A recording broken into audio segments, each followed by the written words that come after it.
Good morning, ladies and gentlemen. I hope you can hear me. Welcome to the Time for Royalties to Go digital seminar and webinar. We're going to start with a very exciting recording sent kindly to us by Alexis Georgoulis, MEP, member of the European Parliament, wishing the speakers and the audience the very best of days. Here he comes. Hello, everyone, and thank you for organizing this event. It is very important to strengthen our support to art workers, and in this respect, this is a great campaign and an important initiative. And yes, I agree, it's time for royalties to go digital. Last May, I approached the platforms with an initiative signed by 51 members of the European Parliament, asking them to consider financing schemes for artists, especially during the pandemic, since they gained much more profit because of the public's turn to consume much more cultural content online. According to their responses to our letter, they had established better tools for artists to show their work, and they had taken some charity initiatives.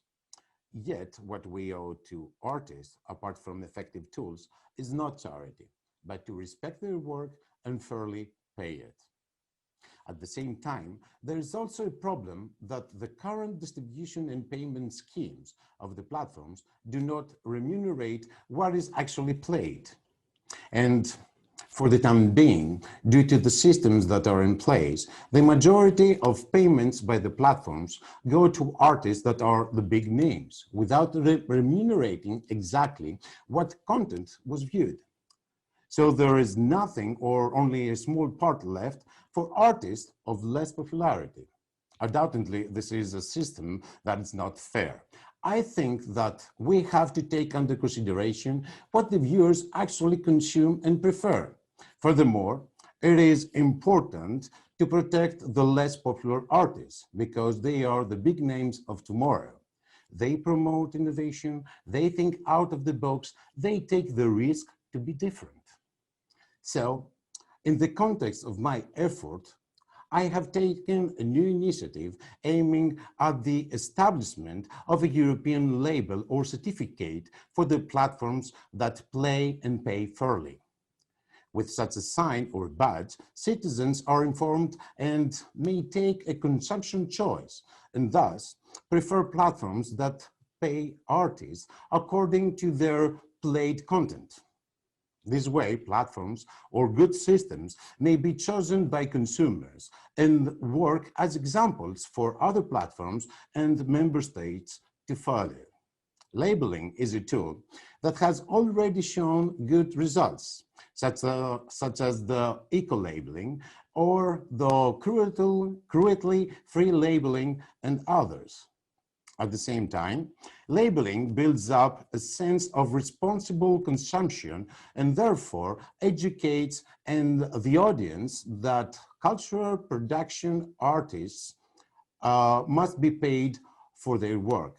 I believe that we all together, the citizens, society, and of course, collective management organizations, as well as stakeholders for the side of the platforms, can move further to that direction for the benefit of all.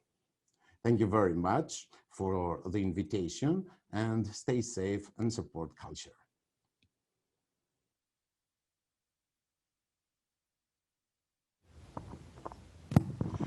Ladies and gentlemen, I'm going to start by introducing our three keynote speakers, who are all illustrious in their own fields in the audio-visual world. Starting in reverse order with Brushenikina Valeria Vladimirovna. She, in the last 10 years, has worked at the Russian public organization, the Russian Union of Rights Holders, since its foundation, and the Russian Authors Society as the Director for Development. Since 2015, she's been involved as a project manager in launching FONMIX, the service jointly with the Russian Organization for Intellectual Property. This is a hardware and software solution for background music broadcasting for public venues in urban spaces.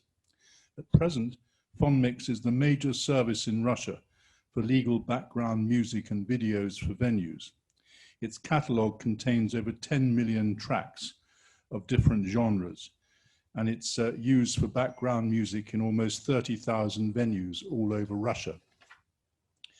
Since 2016, she's been in charge of the ecosystem NRIS, designed for registration, storage, and circulation of intellectual property rights that contains up-to-date information about content creators and rights holders. It's based on blockchain-powered solutions. The NRIS infrastructure provides tools for rights holders, allowing them to protect their ideas and copyrights, register trademark, ISNI name pseudonyms, to improve mechanisms for law enforcement of intellectual property, and to protect their IP assets on the internet. This service acts as a platform for making smart contracts between rights holders and users. I think we're going to hear how relevant this platform is. From 2017, she's held the position of the first deputy director of, first deputy general director of NRIS. Since September 2017, she's been involved in the creation of the IP Chain Association, together with the support of the Skolkovo Foundation. The IP Chain Project, a decentralized, distributed, blockchain-powered ledger of intellectual property, is focused on creating the national network to facilitate transactions with IP rights and IP assets. Since March 2020, she's been the chief executive of the Marketplace of Intellectual Property, IPEX. Turning to our second speaker, who will speak last, in fact, Zana Messia. Zana is an extremely well-known musician and talented singer-songwriter. She has had her music recorded in 6 languages, featured in film and TV, released by artists from the US, New Zealand, China, Sweden, and Eastern Europe. Zana's original song in the film The Light Keepers was shortlisted for an Oscar, and she was one of the featured artists for Visa's FIFA campaign, Samba of the World. She's performed on stage live with Stevie Wonder, Mariah Carey, India Ari, and many others. And as an artist, she's released 3 albums and several EPs. She was featured on the 29 compilation Got Soul, Volume 4, Kings and Queens of Soul. Her alter ego, punk rock soul band Midnight Mission, received stellar reviews for their live shows at Los Angeles venues. Zana's new album, 1111, was written and produced in collaboration with the Swedish producer Angelicized. It was released on April the 11th, 2021. It's now available. The third speaker who's going to address my questions first is Jan Tallard. Jan was born in France to parents in the diplomatic service, so he was privileged to see a lot of the world. He therefore speaks 6 languages fluently and understands another 3. He began his career as a graphic designer, designing video covers for Norway's main video importers, while simultaneously writing and recording many hundreds of songs that he composed himself. He knows how difficult it is for an artist to track his works and especially to receive royalties for them. It's going to be interesting to hear his experiences. With the creation of the internet, he adapted his talents to web design and is still working in that field. But in early 2019, Jan published a book of his poetry with photographs through the publishing arm of his company. This was followed by the publication of his first novel, part of a trilogy in English and Italian. As well as designing the covers and laying out of the books, he also formatted digital versions for sale through various outlets, including Amazon. This year, he finished writing and added the second part of the trilogy to Amazon and Blurb, to be followed shortly by the digital versions for Kindle and Apple Books. Before I turn to my 3 questions that I'm going to address to our 3 speakers, each of whom will hopefully address us for about 10 minutes, leaving time for their questions and yours at the latter part of this webinar seminar. I'd just like to tell you a little story about Amazon publishing. A friend of mine who actually now lives in Kuala Lumpur wrote a very interesting book about his childhood as a Muslim Pakistani in the UK, and indeed his time in university and early adulthood. He published the book on Amazon Books. And as you all know, Amazon Books sends a record each day, each week, of how many volumes have been sold. And one day he received an indication that 79 volumes had been sold the previous day. Being a commercial man, he went into Waterstone's bookshop in London the next day and showed them this letter. And they agreed that they would repackage his book and republish it as a proper, if you like, publication before it had been published by himself. He then, a week later, received an apology from Amazon Books saying, "We're terribly sorry that in fact you only sold 3 copies, not 79, on Amazon that day." But for him, fortunately, it was too late, and Waterstone published his book. So that may be a good example of how Amazon Books can actually boost sales, even though they didn't intend to in the first place. I'm now going to turn to our speakers and ask them my 3 questions. First, how does copyright for authors, composers, and songwriters and related rights of royalties for publishing, recording, or performing work in practice? In particular, in the context of publishing, streaming, or downloading of books and musical works, where recording companies, aggregators, or distributors, collecting societies, as well as artists directly are involved. How does it work?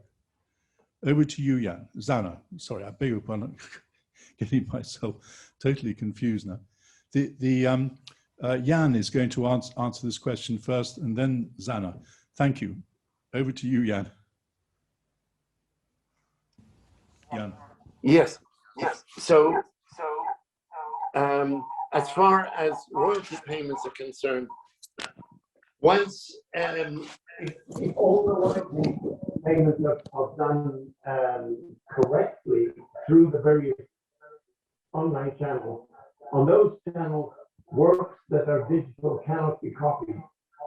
So when somebody buys a digital book, that goes onto their system, normally either in Kindle format or Apple Book format, and that cannot be taken out of there.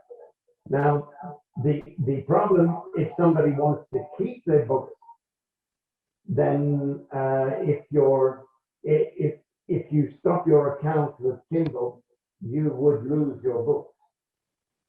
Or same with Apple. The advantage of being able to have the copy that you can actually have on any device, or even if you don't want to read it on your device, print it out and read it from a physical sort of paper edition that you print. However, because these platforms don't allow you to do that, that is the other little problem that you experience. I know it doesn't relate directly to copyright, but in some ways it does. And the royalties that, again, although it could be beneficial if somebody does have it with the possibility of sharing it, if they share it with a bunch of people, then again, you don't get any royalties for that. And if somebody prints it out, then you've no idea how far that goes. Jan, this is Mark. Can I just interrupt you for a moment? I don't want, what you said is extremely interesting, and we'll come back to you, but can we give the floor to Zana for a moment? Yes. Because the sound on your line is not very good at the moment, and maybe it will improve. But if Zana is available, Zana, if you could answer my first question, and indeed I'll add in the second question, which is what are the problems today for collecting royalties for artists like yourself? Over to you, Zana.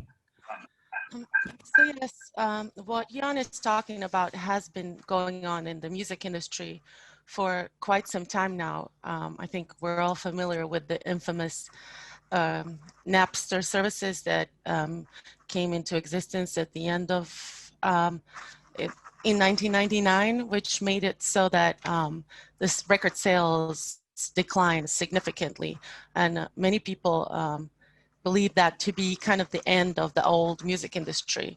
But it also gave rise to a lot of opportunities for musicians and writers and artists. But on the other hand, it made it quite impossible to make a profit on intellectual property by means of just selling your work because of the free downloads. And then companies like Spotify showed up and started to organize and create a system for all that, but it still maintained being very problematic because there was no equal match to what artists used to make in the old music industry, so to say.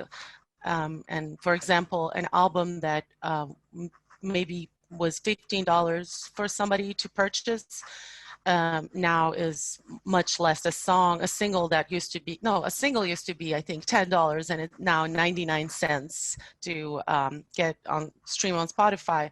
And even out of those 99 cents, that doesn't really go to the rights holder, but is distributed among many different companies and aggregators. So it became really difficult for artists to profit on only making music. I mean, I remember going to music industry conferences and being told by record executives, you know, this is your CD and this is basically your business card, or your album is just something to promote yourself. It's not the copyright is not really valuable in the same sense it used to be, unless you can place it in film. So sync and touring became really the ways for artists to make money. And then, of course, in 2020, that all disappeared. And so the solution is really much needed for artists to find a way to be accurately compensated and enable them to keep creating and making music. Also, all of these big platforms, the problem with them, like our initial speaker was saying, is that they are mainly able to track the major artists with major companies behind them. And all the independent music is kind of lost in the sea of that, and it isn't accurately even being able to be tracked. And that creates many problems, not just financially, but of course that has an effect on the culture, because a lot of the innovation in music historically has always come from the subculture and these independent artists that come from not from the big companies, but from out of nowhere, so to speak. And those are kind of getting lost, and that has an impact on the culture and music and our society in general. So those are some of the main problems, both financially, but also I feel culturally, and those two are always related. Thank you very much. Do you see any particular way of improving the situation, in particular for individual artists who, as we all know, are losing a lot of royalties every year, which otherwise they should be entitled to? Yeah, so for a lot of artists that I know, the closest solution has been to work with somebody who would track and administrate the streams and the radio airplay and all of that, but it's still not perfect, and it's really hard, and it ends up being very expensive to have a person like that working for you, and a lot of independent artists can't really afford that. the hope has been that the technology that kind of made it impossible for artists to make a profit and continue creating, that the technology would be the answer as well, as things go in circles. So I'm very curious and interested about everything that Valeria has to say, and how these new technologies such as blockchain are able to help artists get back on track with profiting from their intellectual property. Thank you very much, Zana. Jan, can you hear me? Jan, are you there still? No. Okay, so Jan, I'm afraid we've got problems with communication with Jan at the moment. But that is timely, because now is the time for me to turn to Valeria. Valeria, if you're ready to answer my third question, indeed, excuse me, to make your presentation in answer to my question, which is, does digitalization provide a solution for collecting royalties, and how could it work?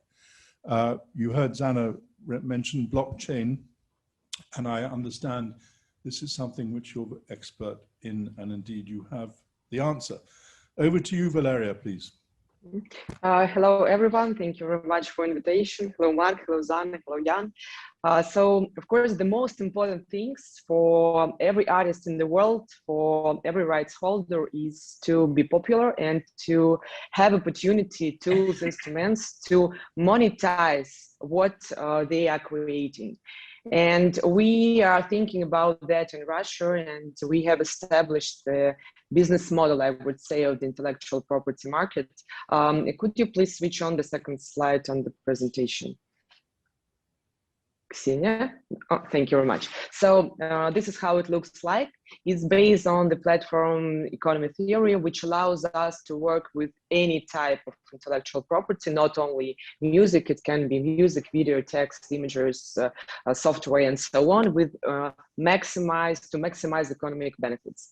We analyze the practices of leading European and Asian countries, and that help us to develop a universal 5-level. You see it on the picture, the 5-level model that takes into account the interests of the state, business, and society. Its implementation and development began in Russia and CIS countries, but of course it's possible to implement it in any world market. The 5-level model of the intellectual property market consists of the following. On the top, you see the industrial level. On this level, this is the 5th level, it's business applications and cloud services. The first level is ecosystem. On the third level is platforms. On the first level is infrastructure, and 0 level is the state legal levels. Each level is a tool that can be used to convert intellectual and creative assets into economic turnover. Let's start with the infrastructure level. So on this level, you can see IP chain. IP chain is the universal, non-commercial corporate infrastructure for fixing the rights of intellectual property and registering transactions with the rights holders. We launched IP chain in the second half of 2016, and actually IP chain has 3 main options. Accurately record the data about rights, share this information among nodes and users of IP chain, and use smart contracts with rights to do the smart contracts with rights. We talk here, as I mentioned, about any types of intellectual property, work of science, literature, art, phonograms, computer programs, industrial designs, trademarks, and many, many others. And one of the key tasks of IP chain is to create the conditions for minimizing the role of intermediaries and organizing direct interactions between rights holders and the users of intellectual property assets. The use of blockchain technology means that the approved and validated transaction groups are stored in the blocks that are linked together in a temporary resistor chain, allowing only addition starting with the primary block. And in essence, IP chain, the blockchain technology and IP chain guarantees the prevention of falsification for the life history of the intellectual property assets. For the implementation of IP chain, we choose Hyperledger Fabric framework, Hyperledger framework made by IBM Group. It's Linux Foundation. Hyperledger allows us to work with different channels of information, including commercially sensitive. And we have now 4 channels in IP chain, including media channel to store information about music and videos and text and images. We have a channel with industrial property and so on. And it's important to say that according to legislation, not only Russia, but in Europe as well, we don't put personal data into the blockchain. It is stored in the relational database away from the public domain. The data model in the registry of IP items contains both standard fields necessary for identification of the IP item and text boxes. The text boxes are filled in by each member of the network. This is done in accordance with the standard information storage used. However, such standards should be published on the network so that every node and every participant of IP chain can understand this information. So IP chain contains 6 types of transactions with intellectual property: creation, access, sexual rights, guarantee, it's information about IP expertise, usage is any kind of accounting of IP, conflict transactions, and transactions in smart contracts with rights, deals with rights. IP chain allows you to use flexible search algorithms to find the intellectual property assets you are interested in, to track its history, to understand its current legal status. IP chain now has more than 30 nodes, more than 5 billion transactions. All the collective management organization in Russia, patent organization in Russia, court which works with intellectual property, and the biggest rights holders are nodes and users of IP chain. IP chain works in Russia and CIS countries and has been established in Armenia and Europe as well. Based on IP chain, it's possible to build the rights of digital commercial services using verified information about intellectual property assets. These solutions can be found at each level of digital market architecture, on the 2nd, 3rd, and 1st level, on the platform, ecosystem, and industrial level. Ksenia, could you please switch on the next slide? So how it works. For example, you create a song or you have a beat. Your copyright appears at the moment of creation, but it needs to be confirmed. To solve this problem, there are depository services such as NRIS, you see it on the picture. You upload your file with IP asset to storage, to the encrypted cell. The deposit is confirmed by the document. Each right holder received a certificate of deposit with the digital signature, date and time stamp, and information about that is written in the IP chain network. And rights holders just need several steps. Go to NRIS website, register, upload file in any format, add description and metadata about rights, pay for the service, and get the certificate in Russian or English language. And you see, it turns out that for less money and time, your rights and authorship is confirmed. Then you need to promote your song. Ksenia, switch on next slide. Next slide, please. It's about NRIS. And next slide, please go to the phone mix. So then you need to promote your song. You can do it using the phone mix service. Phone mix is the background music player for public venues. It can be restaurants, bars, stores, gas stations, sport, fitness centers, beauty salons, bank, parks, and etc. Phone mix connects all parts of media industry, rights holders, collective management organizations, and of course users, so it's the venues. Phone mix match rights holders upload information about music and of course file with music to the media storage. Phone mix match this information and the music with the database in order to check the data for plagiarism. After that, Phone mix delivers music to users, I mean public performance venues, and collect the usage of each phonogram, including information about venue, name, address, number of usage, and of course period of usage. And moreover, Phone mix records this information to the IP chain network. And based on this information, Phone mix automatically produce detailed reports for rights holders and collective management organizations and send them directly to Hypergraph. Hypergraph is an instrument for the collection, distribution, and payment of royalties to rights holders. So the collective management organization distributes royalties to rights holders based on transparent statistics. Another solution for monitoring is a global music monitoring. So GMM is a tool to monitor radio stations, TV channels, streaming services, social media networks, as well as all types of public performance, including live performance and including podcasts. Podcasts is increasing each month actually in Russia and the whole the world.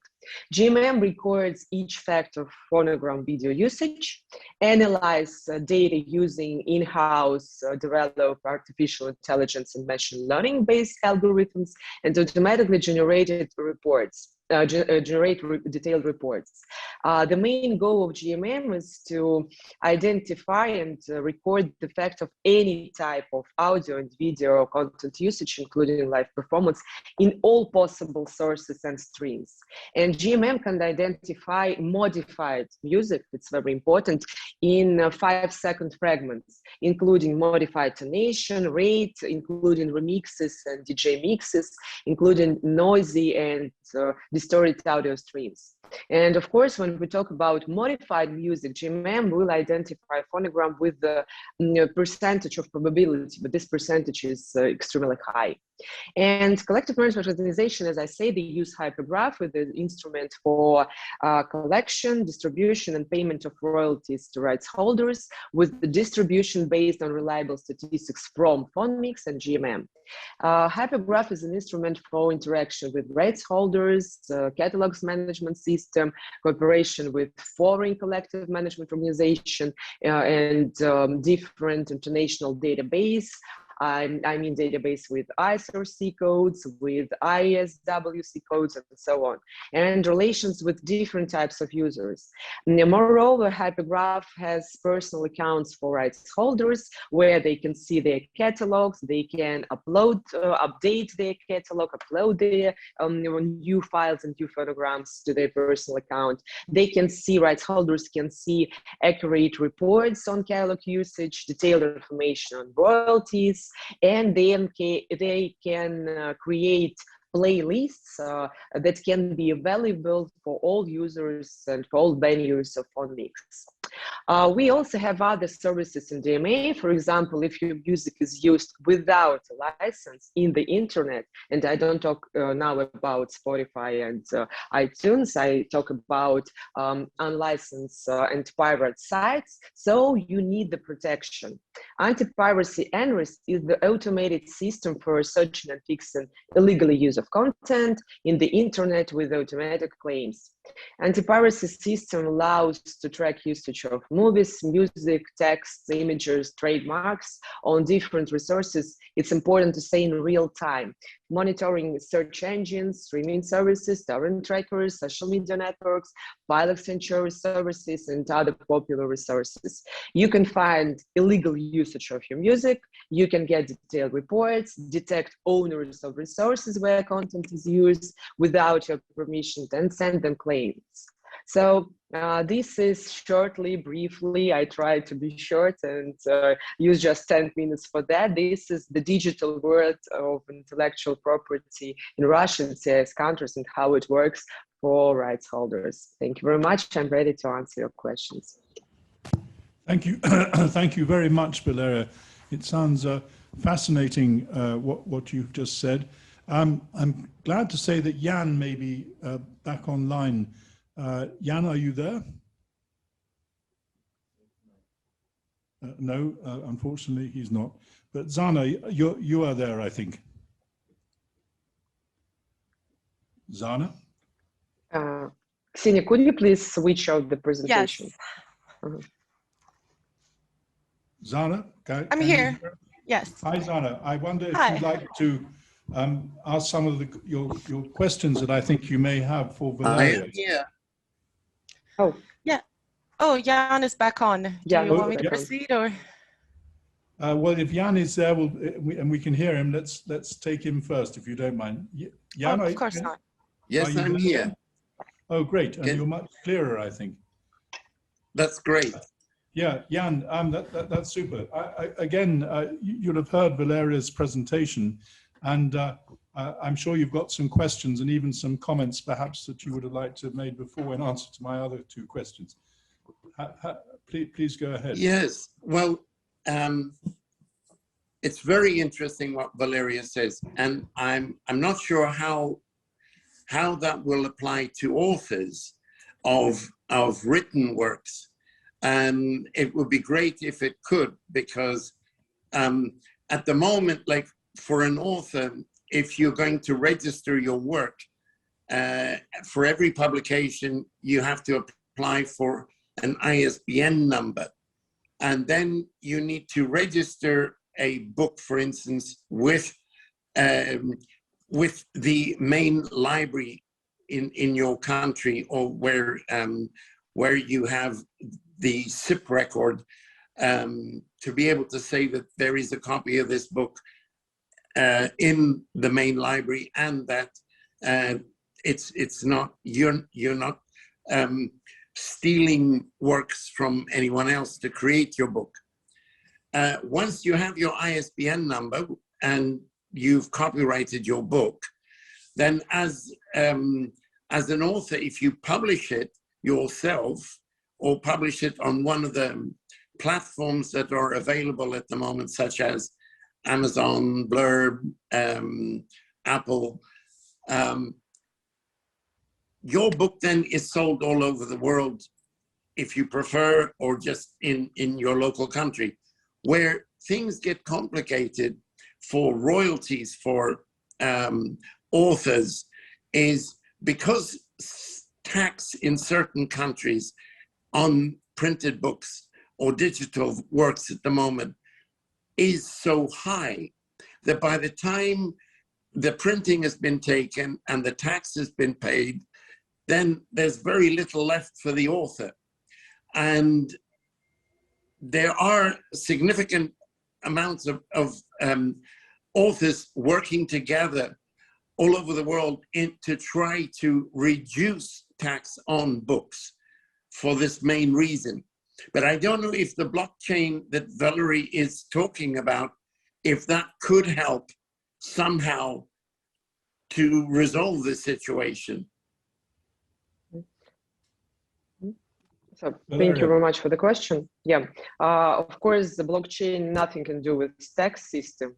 We all understand that, but how can it work? So the blockchain can be used, first of all, to register the rights, so to record the information about the book, and when you receive the ISBN number or ISNI number, and you upload the master copy of your book to the National Library.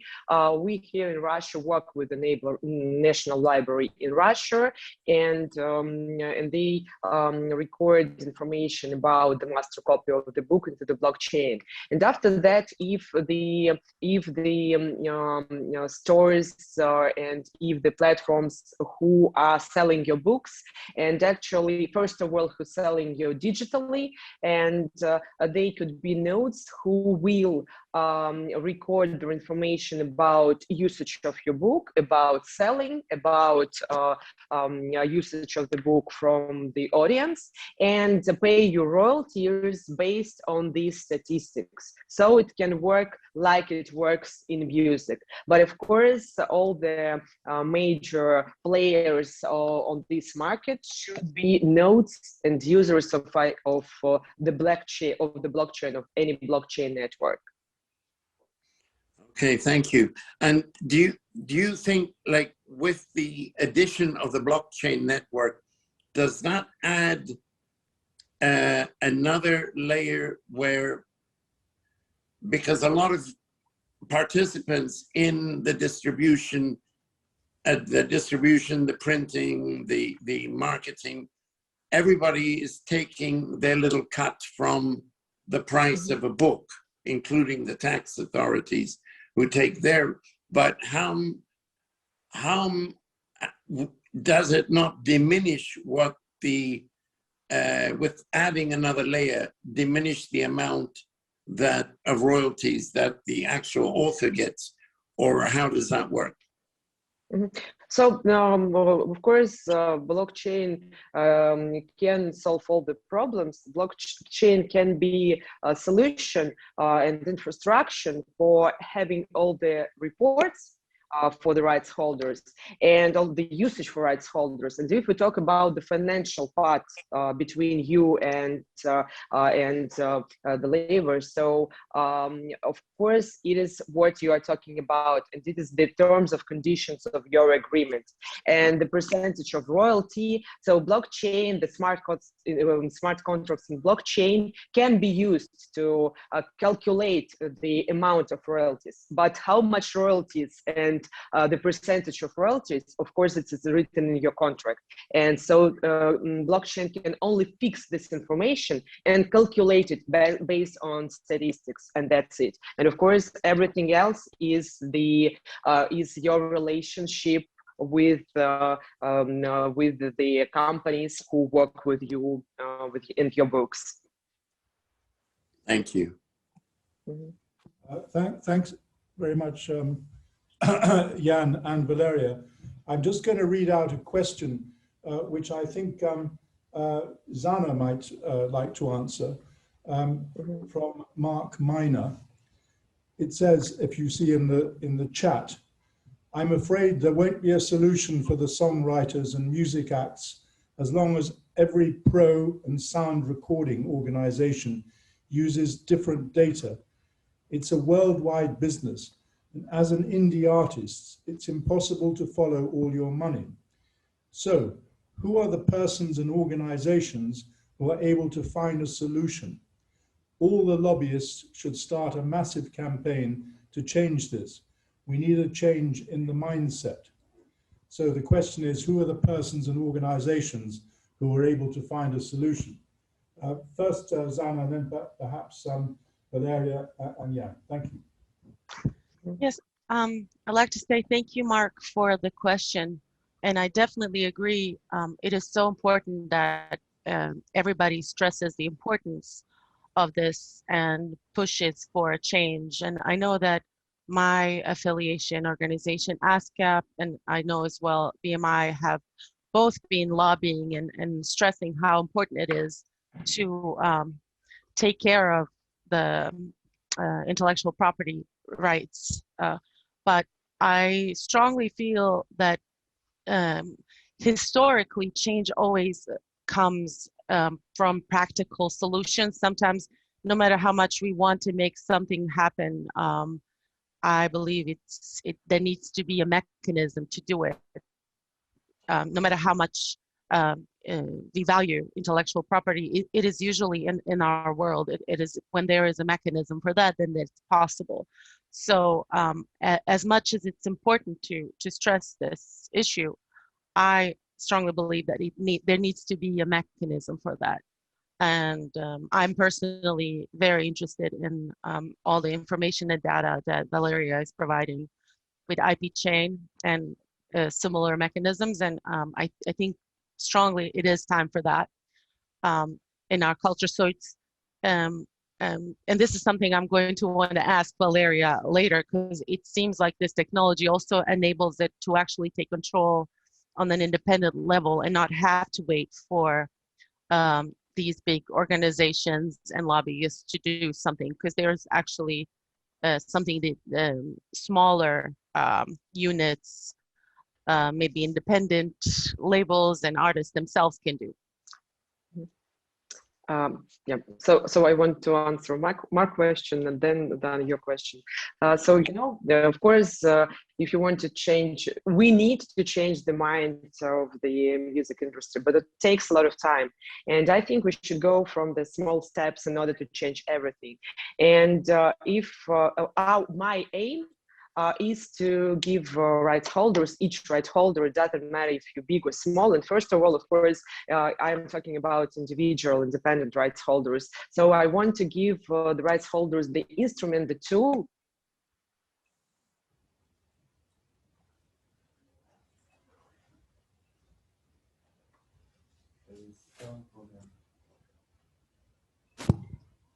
We can't hear you at the moment, Valeria. I don't know if you're on mute.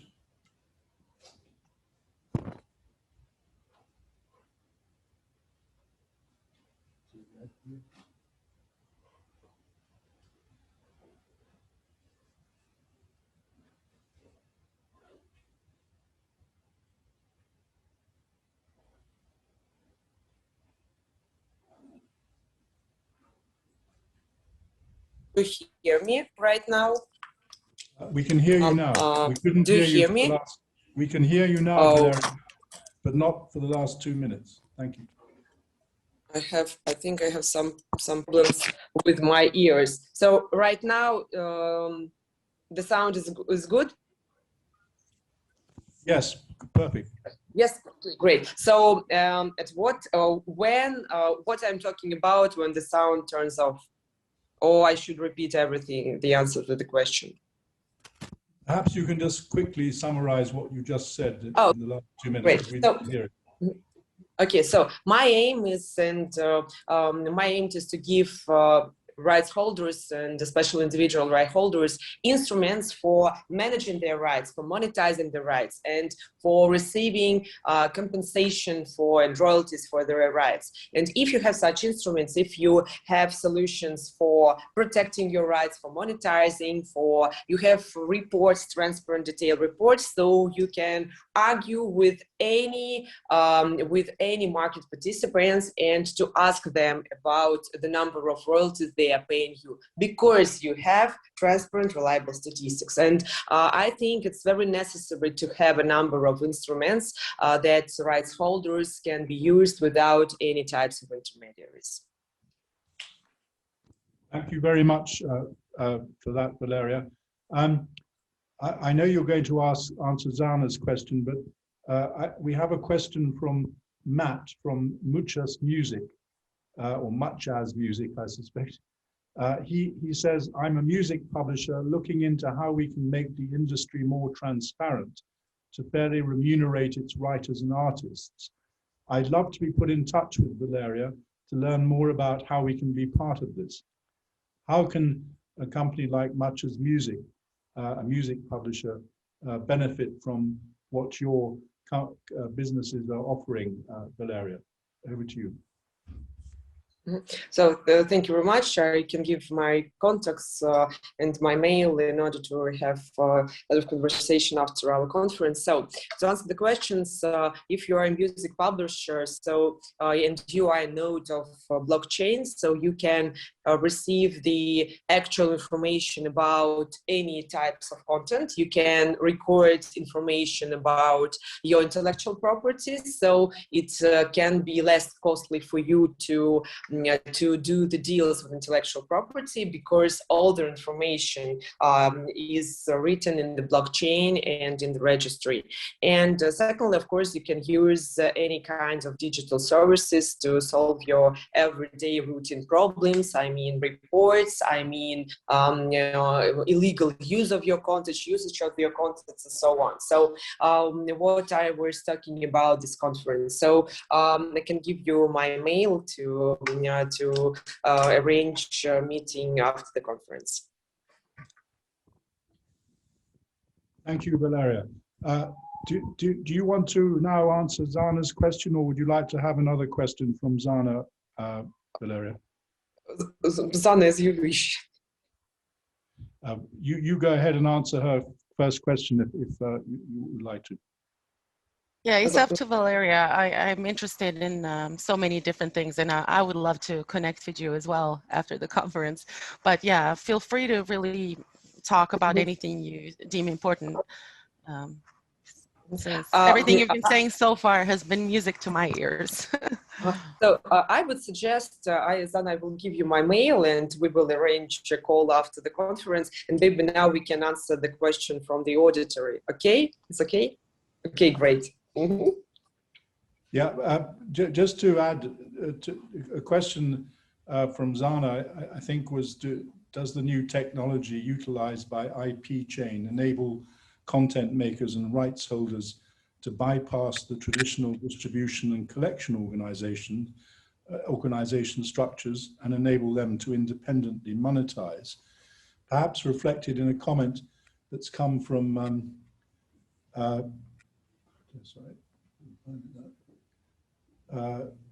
Mark Miner, I think you're referring to.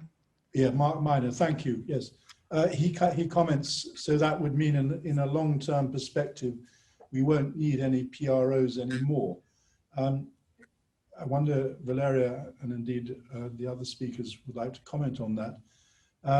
Before you do so, and as we're short of time, I'm going to add a question from Evan Mailer Williams.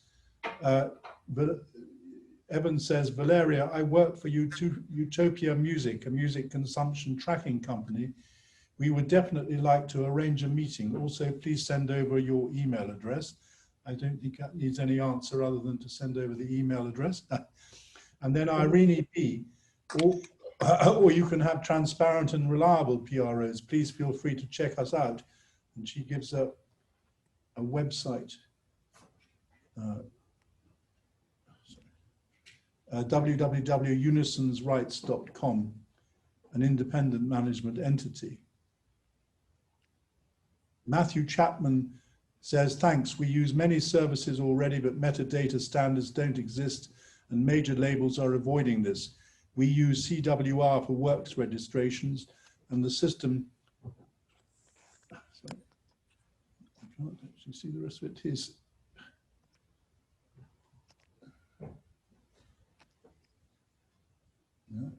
He claims that the systems are outdated, just to thanks.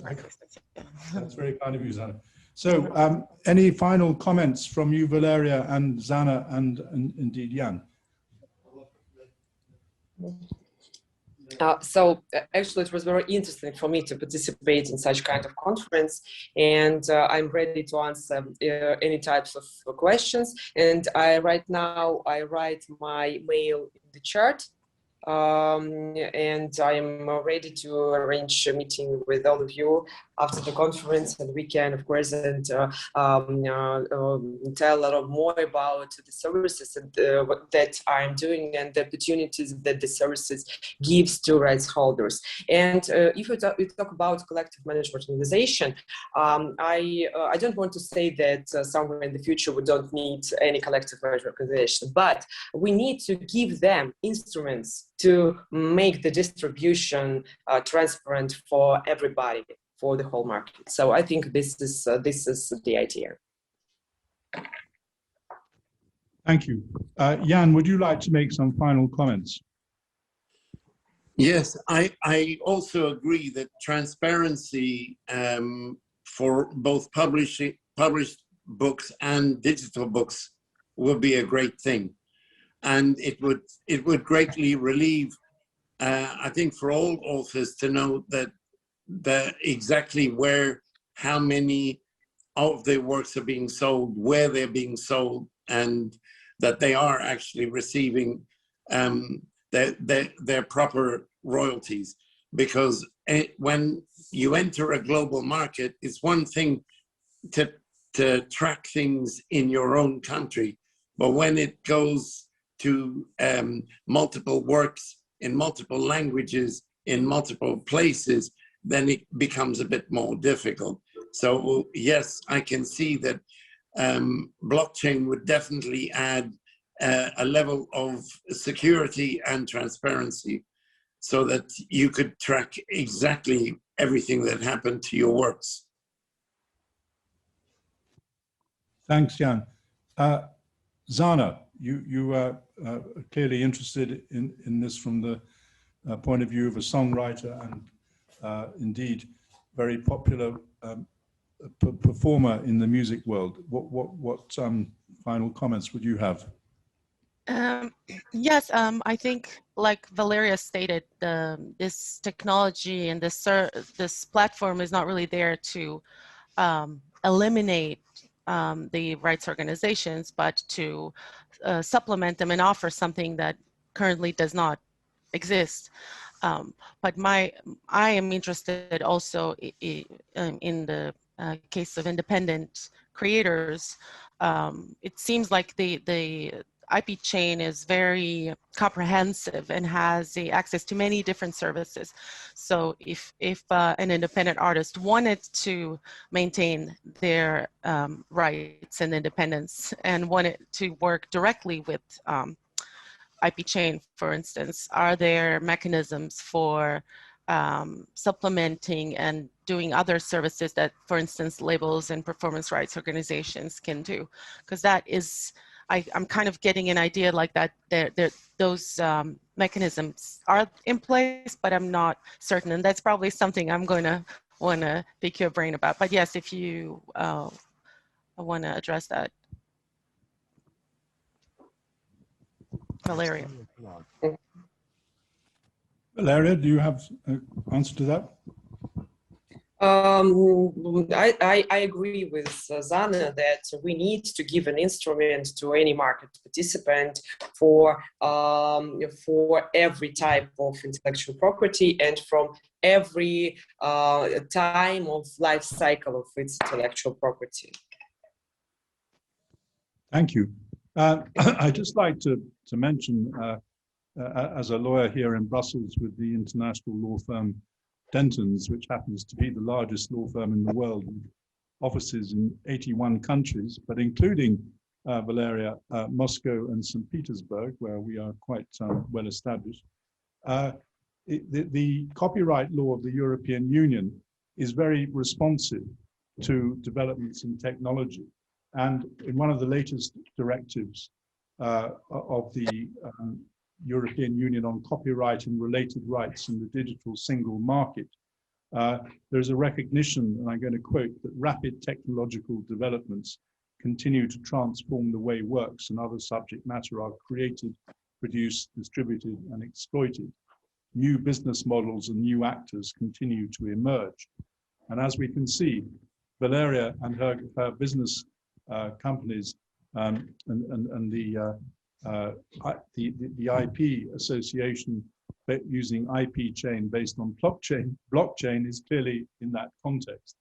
I would just leave you, Valeria, with one thought or question, and that is, do you see how the cross-border implications of copyright law within the European Union might actually impede what you're doing? Because I understand that you've already started offering services in Germany, for example. Thank you. Yes. So when we talk about developing and launching services in the different countries, of course, it takes adaptation and according to legislation of the country and according to the process the country have. But it's just about the legislation and legislation of intellectual property. And secondly, but the most important, it's in Europe, GDPR, and in other countries, the legislation about personal data. Everything else, the process, the instruments can be used as it was creating and used in Russian CIS countries. And yes, we have very big project with Germany. In Germany, there are now a new collective management organization which work works with the rights of promoters. So they have their intellectual property is live concerts, and we monitor the usage of live concerts everywhere in radio stations, TV channels, streaming services, and we search the live concert. Our artificial intelligence and machine learning algorithms search the live concerts everywhere using like echo from microphone, applause, and so on. Very much, Valeria, and indeed, thank you to you, Zana and Jan. We're going to draw a close now, but I'd like to thank everyone who's participated in this webinar and apologize for the minor communication problems. But we are going to produce a short video cutting out the sound problems, and we'll send it to all participants. And on behalf of James Wilson, the organizer, and myself, thank you to everyone. Have a good day. Thank you very much. Thank you. Bye-bye. Bye. Bye.